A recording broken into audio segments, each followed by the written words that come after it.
Sharing your Jesus story.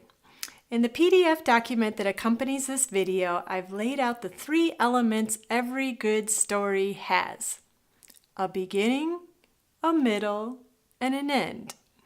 How deep, huh? In your Jesus story, you'll want to tell what your life was like before you asked Jesus to be the leader of your life. That's the beginning. The middle, how you gave Jesus control of your life. And the end, what changes have taken place as a result. Your Jesus story is one important tool unique to you to share with your friends what God has done in your life. I like sharing my story because, one, it reminds me each time just how loving God is and just how thankful I am for what Jesus did for me on the cross.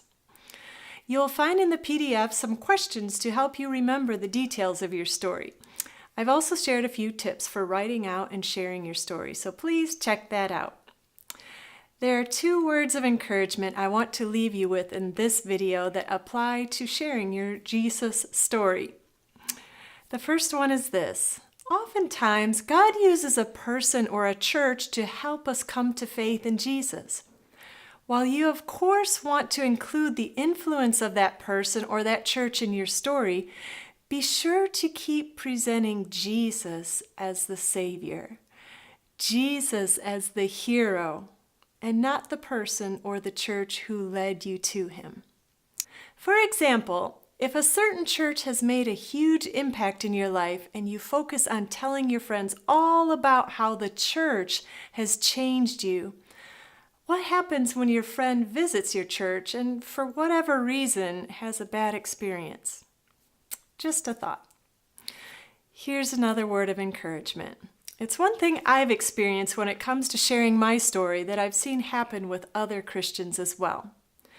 We really do a good job at comparing our stories with those of other ones we've heard, and we feel like ours isn't powerful enough or dramatic enough or whatever enough.